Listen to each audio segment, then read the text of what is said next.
Welcome to Eva Sync. Eva Sync Bihar exams के लिए smart practice system. यहाँ सिर्फ पढ़ाया नहीं जाता, एग्जाम के ट्रैप्स के लिए माइंड ट्रेन किया जाता है। सवाल ये है, एग्जाम में ट्रैप पहचानोगे या फिर वही गलती रिपीट करोगे? आज का ईवास स्पेशल चैलेंज आपको ये दिखा देगा कि आप कितने शार्प और अलर्ट हो और कहाँ कंफ्यूज होते हो। तो सेशन को लाइटली मत लेना। ईवा सिंक, जहां प्रिपरेशन बनती है precision. Let's start the today's session. Question 1, विद्युत धारा इलेक्ट्रिक करंट का चुंबकीय प्रभाव सबसे पहले किसने दिखाया था? A. Michael Faraday, B. H.C. Oersted, C. Andre Marie Ampere, D. James Watt. Answer B. H.C. Oersted. दी एज ओस्टेड ने दिखाया कि करंट वाले तार के पास चुंबकीय सुई मैग्नेटिक नीडल विक्षेपित डिफ्लेक्ट हो जाती है। द ट्रैप ओस्टेड ने बिजली से चुंबक ढूंढा, पर फैराडे ने चुंबक से बिजली बनाना सिखाया। क्वेश्चन 2, फ्यूज वायर किस मिश्र धातु एलॉय से बने होते हैं? ए. तांबा और जस्ता, बी. टिन और लेड, सी. लोहा और निकेल, डी. एल्यूमिनियम और मैग्नीशियम। Answer B. टिन और लेड। एक्स्ट्रा एज फ्यूज तार का गलनांक मेल्टिंग पॉइंट कम और प्रतिरोध रेजिस्टेंस उच्च होना चाहिए। द ट्रैप बिहार परीक्षाओं का क्लासिक सवाल, लेड और टिन का अनुपात। उत्तर लगभग 37% लेड और 63% टिन। क्वेश्चन 3, फ्लेमिंग के बाएं हाथ के नियम फ्लेमिंग्स लेफ्ट हैंड रूल में अंगूठा क्या दर्शाता है? ए. चुंबकीय क्षेत्र की दिशा, बी. धारा की दिशा, सी. बल फोर्स की दिशा, डी. वोल्टेज। Answer C. बल की दिशा। दी एज तर्जनी फर्स्ट फिंगर चुंबकीय क्षेत्र, मध्यमा मिडिल फिंगर धारा, अंगूठा बल। द ट्रैप दाएं हाथ का नियम राइट हैंड रूल जनरेटर में इस्तेमाल होता है। छात्र अक्सर यही कंफ्यूज होते हैं। क्वेश्चन 4, इलेक्ट्रिक जनरेटर किस सिद्धांत पर कार्य करता है? ए. जूल का तापन नियम, बी. विद्युत चुंबकीय प्रेरण, सी. पेल्टियर प्रभाव, डी. रासायनिक प्रभाव। Answer B. विद्युत चुंबकीय प्रेरण। दी एज यह यांत्रिक ऊर्जा मैकेनिकल एनर्जी को विद्युत ऊर्जा में बदलता है। द ट्रैप मोटर बिजली को काम मैकेनिकल एनर्जी में बदलती है, जनरेटर उसका ठीक उल्टा करता है। क्वेश्चन 5, प्रतिरोधकता रेजिस्टिविटी की एसआई इकाई क्या है? A. Ohm, B. Ohm meter, C. Ampere, D. Watt. Answer B. Ohm meter. Extra एज प्रतिरोधकता केवल पदार्थ की प्रकृति और तापमान पर निर्भर करती है, उसके आकार शेप पर नहीं। द ट्रैप प्रतिरोध रेजिस्टेंस की इकाई ओम है, लेकिन प्रतिरोधकता की ओम मीटर। क्वेश्चन 6, यदि 4 प्रतिरोध प्रत्येक 4 ओम के समानांतर में जुड़े हैं तो कुल प्रतिरोध कितना होगा? ए. 16 ओम, बी. 1 ओम, सी. 4 ओम, डी. 0.5 ओम। आंसर 1 ओम। दी एज समानांतर क्रम में कुल प्रतिरोध का व्युत्क्रम सभी प्रतिरोधों के व्युत्क्रम के योग के बराबर होता है, यानी 1/R टोटल बराबर 1/R1 प्लस 1/R2 और आगे। सोल्यूशन, यहाँ चारों प्रतिरोध 4-4 ओम के हैं तो 1/4 4 बार जुड़ेगा, यानी 4/4 जो होता है 1। इसलिए R टोटल बराबर 1 ओम। द ट्रैप याद रखो, समानांतर में प्रतिरोध हमेशा कम होता है। अगर यही श्रेणी क्रम सीरीज में होते तो उत्तर 16 ओम होता। क्वेश्चन 7, अर्थ वायर का रंग मुख्य रूप से कैसा होता है? ए. लाल, बी. काला, सी. हरा, डी. नीला। Answer C. हरा। दी एज अर्थ वायर उपकरण की धात्विक बॉडी से जुड़ा होता है ताकि बिजली के झटके से बचा जा सके। द ट्रैप लाइव वायर खतरनाक लाल होता है, न्यूट्रल वायर काला होता है। क्वेश्चन 8, गैल्वेनोमीटर का मुख्य उपयोग क्या है? ए. भारी करंट मापना, बी. धारा की उपस्थिति और दिशा पहचानना, सी. वोल्टेज बढ़ाना, डी. प्रतिरोध खत्म करना। Answer B. धारा की उपस्थिति पहचानना। दी एज बहुत ही सूक्ष्म धारा, यानी 10⁻⁻6 एम्पियर तक की करंट को भी डिटेक्ट कर सकता है। द ट्रैप यह करंट मापने के लिए नहीं बल्कि करंट का पता लगाने के लिए डिजाइन किया जाता है। क्वेश्चन 9, स्थायी चुंबक परमानेंट मैग्नेट्स मुख्य रूप से किससे बने होते हैं? ए. नरम लोहा सॉफ्ट आयरन, बी. इस्पात स्टील एल्निको, सी. तांबा, डी. एल्यूमिनियम। Answer B. इस्पात steel alnico. The edge alnico मतलब aluminium plus nickel plus cobalt. The trap Bihar दरोगा का सवाल, ट्रांसफार्मर की कोर किससे बनती है? उत्तर नरम लोहा। क्वेश्चन 10, एसी प्रत्यावर्ती धारा को डीसी दिष्ट धारा में बदलने वाले यंत्र को क्या कहते हैं? ए. Inverter, B. रेक्टिफायर दिष्टकारी, सी. Transformer, D. मोटर। उत्तर बी. रेक्टिफायर। दी एज हमारे मोबाइल चार्जर में छोटा रेक्टिफायर होता है जो बिजली की एसी को डीसी में बदलता है। इन्वर्टर डीसी को एसी में बदलता है। बैटरी से घर के उपकरण चलाना। द ट्रैप बिहार BSSC का कंफ्यूज करने के लिए इन्वर्टर और रेक्टिफायर में अंतर पूछता है। क्वेश्चन 11 चुंबकीय बल रेखाओं मैग्नेटिक फील्ड लाइंस के बारे में कौन सा कथन गलत है? ए, ये उत्तरी ध्रुव नॉर्थ से निकलती हैं और दक्षिणी ध्रुव साउथ में प्रवेश करती हैं। बी, ये कभी एक दूसरे को नहीं काटती। सी, चुंबक के अंदर इनकी दिशा दक्षिण से उत्तर की ओर होती है। डी, जहां ये दूर दूर होती हैं वहां चुंबकीय क्षेत्र सबसे मजबूत होता है। आंसर डी, जहां ये दूर दूर होती हैं वहां चुंबकीय क्षेत्र सबसे मजबूत होता है। यहां ध्यान दे, यहां कथन गलत पूछ रहा है, सही नहीं। दी एज क्षेत्र रेखाएं जितनी घनी क्राउडेड होंगी चुंबकत्व उतना ही शक्तिशाली होगा, ध्रुवों पर सबसे ज्यादा। द ट्रैप कथन बी देकर अक्सर पूछा जाता है, क्यों नहीं काटती? क्योंकि एक बिंदु पर चुंबक की दो दिशाएं संभव नहीं हैं। क्वेश्चन 12 कथन ए, बिजली के हीटर का एलिमेंट नाइक्रोम का बना होता है। कारण आर, नाइक्रोम का प्रतिरोध रेजिस्टेंस और गलनांक मेल्टिंग पॉइंट दोनों उच्च होते हैं।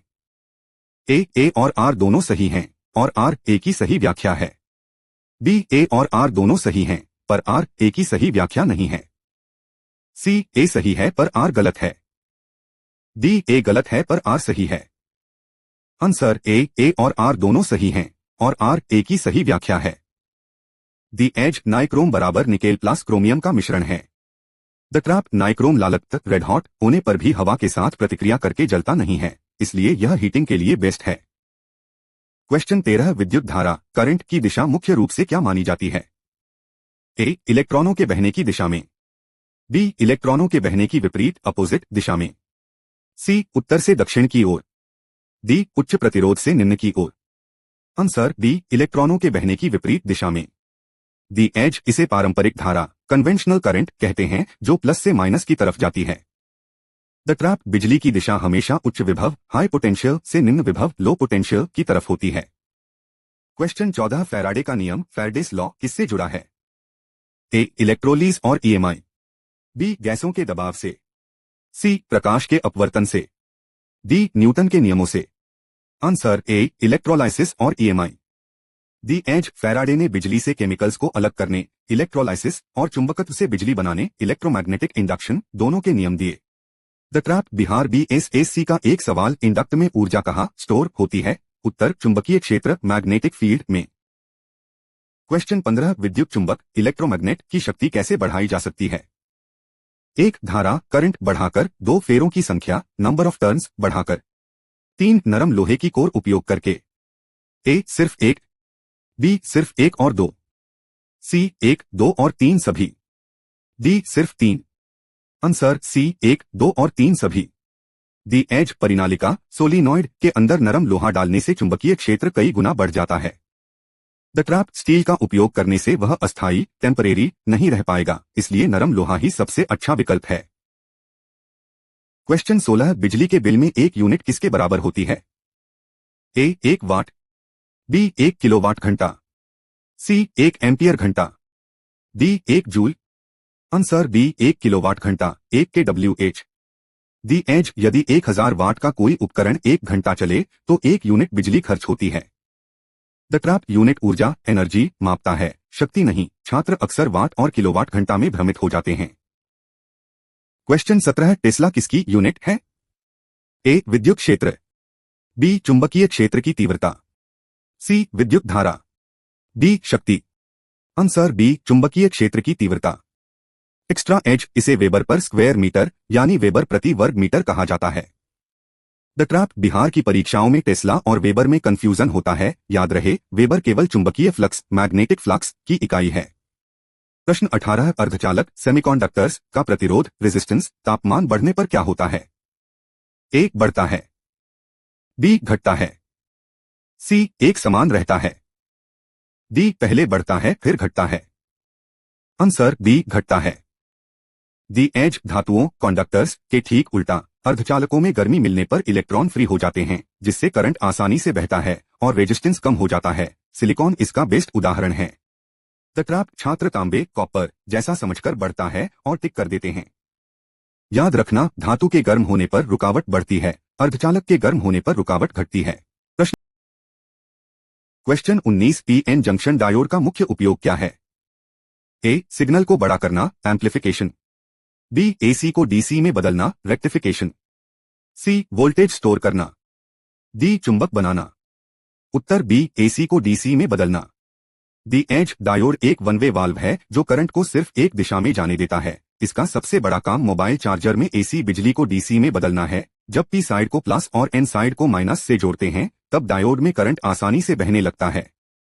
द ट्रैप बीएसएससी अक्सर पूछता है अगर अभिनत फॉरवर्ड बायस क्या है। बस इतना याद रखो, पी को प्लस से जोड़ो तो करंट बहेगा। क्वेश्चन 20 फैराडे का विद्युत चुंबकीय प्रेरण का नियम फैराडेस लॉ ऑफ ईएमआई किसका आधार है? A. Electric motor. B. Electric generator. C. Electric bulb. D. Fuse तार। Answer B. Electric generator. दी एज जब चुंबक को तार के पास तेजी से घुमाया जाता है तो बिजली पैदा होती है। यही फैराडे का नियम है। इसी से दुनिया के सारे जनरेटर और डायनमो चलते हैं। Soft iron core magnetic field को बढ़ाता है, इसलिए जनरेटर ज्यादा ईएमएफ मतलब बिजली बनाता है। द ट्रैप मोटर फ्लेमिंग के बाएं हाथ के नियम पर चलती है जबकि जनरेटर फैराडे के नियम पर। कंफ्यूज मत होना। क्वेश्चन 21 धारिता कैपेसिटेंस का मात्रक क्या है और यह क्या करता है? ए. ओम करंट रोकता है। बी. फैराड बिजली आवेश जमा करता है। सी. वोल्ट दबाव बनाता है। डी. वाट पावर मापता है। Answer B. फैराड बिजली आवेश जमा करता है। दी एज पंखे में लगा कंडेंसर असल में एक कैपेसिटर ही है। यह बिजली को थोड़ा स्टोर करके रखता है ताकि पंखे को स्टार्ट होने के लिए झटका टॉर्क दे सके। याद रखना, कैपेसिटर एनर्जी को अपने अंदर जमा करके रखता है, खर्च नहीं करता। द ट्रैप बीएसएससी का एक डीप फैक्ट, कैपेसिटर ऊर्जा को विद्युत क्षेत्र इलेक्ट्रिक फील्ड के रूप में जमा करता है। क्वेश्चन 22 कूलम्ब का नियम कॉलम्स लॉ किसके बीच लगने वाले बल को बताता है? ए. दो ग्रहों के बीच। बी. दो स्थिर आवेशों स्टैटिक चार्जेस के बीच। सी. दो चुंबकों के बीच। डी. हवा के दबाव के बीच। Answer B. दो स्थिर आवेशों के बीच। दी एज यह गुरुत्वाकर्षण नियम जैसा ही है। अगर दो चार्ज के बीच की दूरी दोगुनी कर दी जाए तो बल घटकर एक चौथाई रह जाएगा। द ट्रैप याद रखना, कूलम्ब का बल आकर्षक अट्रैक्शन और विकर्षक रिपल्शन दोनों हो सकता है जबकि गुरुत्वाकर्षण सिर्फ खींचता है। क्वेश्चन 23 किरचॉफ का प्रथम नियम केसीएल किस पर आधारित है? ए. ऊर्जा संरक्षण। बी. आवेश संरक्षण चार्ज कंजर्वेशन। सी. द्रव्यमान संरक्षण। डी. वेग संरक्षण। Answer B. आवेश संरक्षण। दी एज इसे जंक्शन नियम भी कहते हैं। किसी एक पॉइंट पर आने वाला सारा करंट वहां से जाने वाले करंट के बराबर होता है, बिजली बीच में गायब नहीं होती। द ट्रैप बीएसएससी कोड पहला नियम केसीएल आवेश क्यू, दूसरा नियम केवीएल ऊर्जा ई। केसीएल क्यू केवीएल ही रट लो। क्वेश्चन 24 यदि 6 माइक्रोफैराड के दो कैपेसिटर समानांतर में जोड़े जाएं तो कुल धारिता कितनी होगी? ए. 3 माइक्रोफैराड। बी. 12 माइक्रोफैराड। सी. 6 माइक्रोफैराड। डी. 36 माइक्रोफैराड। सही उत्तर है बी. 12 माइक्रोफैराड। समझिए, समानांतर क्रम में कैपेसिटर सीधे जुड़ते हैं यानी 6 + 6 = 12 माइक्रोफैराड। ध्यान रखें, कैपेसिटर रेजिस्टेंस के उल्टा बिहेव करते हैं। जहां रेजिस्टेंस समानांतर में घटता है वहीं कैपेसिटर समानांतर में बढ़ता है। द ट्रैप छात्र रेजिस्टेंस वाला फार्मूला लगाकर 3 टिक कर देते हैं। कैपेसिटर में पैरेलल मतलब सीधा जोड़। क्वेश्चन 25 पोटेंशियोमीटर का मुख्य उपयोग क्या है? ए. वोल्टेज बढ़ाना। बी. सेल का सटीक ईएमएफ वोल्टेज मापना। सी. करंट कम करना। डी. चुंबक बनाना। Answer B. सेल का सटीक ईएमएफ मापना। दी एज इसे साधारण वोल्टमीटर से बेहतर माना जाता है क्योंकि यह नापते समय खुद सर्किट से कोई बिजली नहीं लेता, जिससे रीडिंग एकदम आदर्श आइडियल आती है। द ट्रैप इसका तार मैंगनीन या कॉन्स्टेंटन का बना होता है क्योंकि इनका रेजिस्टेंस गर्मी से नहीं बदलता। दोस्तों, उम्मीद है आपने आज का सेशन अच्छे से सुना होगा और अब बारी है आज के ईवा सिंह के 3 माइंड बेंडिंग चैलेंजेस सवालों का। क्वेश्चन 1 एक पीएन जंक्शन डायोड में अग्र अभिनत फॉरवर्ड बायस की स्थिति तब होती है जब धारा करंट ए. इलेक्ट्रॉन के बहने की दिशा में होती है। बी. उच्च विभव हाई पोटेंशियल से निम्न विभव लो पोटेंशियल की ओर होती है। सी. टी सिरे को बैटरी के ऋणात्मक नेगेटिव टर्मिनल से जोड़ने पर बहती है। डी. केवल तब बहती है जब तापमान 0 डिग्री सेल्सियस से कम हो। देखते हैं किसे सही आंसर याद आता है। चैलेंज 2 यदि 1000 वॉट का एक कैपेसिटर 1 घंटे तक बिजली से जुड़ा रहे तो वह ऊर्जा को किस रूप में स्टोर करेगा? ए एक यूनिट विद्युत ऊर्जा के रूप में, बी चुंबकीय क्षेत्र मैग्नेटिक फील्ड के रूप में, सी स्थिर विद्युत क्षेत्र इलेक्ट्रोस्टैटिक फील्ड के रूप में, डी यह ऊर्जा स्टोर नहीं कर सकता, केवल खर्च करता है। चैलेंज 3 एक इलेक्ट्रिक जनरेटर की शक्ति पावर बढ़ाने के लिए नरम लोहे का उपयोग किया जाता है, यह किस नियम के कारण संभव है? ए फ्लेमिंग के बाएं हाथ के नियम के कारण, बी फैराडे के विद्युत चुंबकीय प्रेरण ईएमआई के कारण, सी ओम के नियम के कारण, डी जूल के तापन नियम के कारण। दोस्तों ये चैलेंजेस वही है जो आज आपको पढ़ाए गए थे, क्या आप उन्हें पहचान पा रहे हैं? आंसर्स नीचे कमेंट सेक्शन में दे। दोस्तों बाकी जगह आपको आंसर मिल जाएगा, लेकिन यहाँ आपको ये भी पता चलेगा कि गलत ऑप्शन क्यों टेम्पटिंग था। ये क्वेश्चंस आसान नहीं हैं। ये आपके दिमाग की वीकनेस पकड़ेंगे, अगर यहाँ सरवाइव कर गए तो एग्जाम में आपको कोई ट्रैप नहीं रोक पाएगा। याद रखें ईवा सिंक, जहाँ सिलेबस नहीं एग्जाम का माइंडसेट तैयार होता है। See you in the next edge trap session. Stay focused, stay consistent.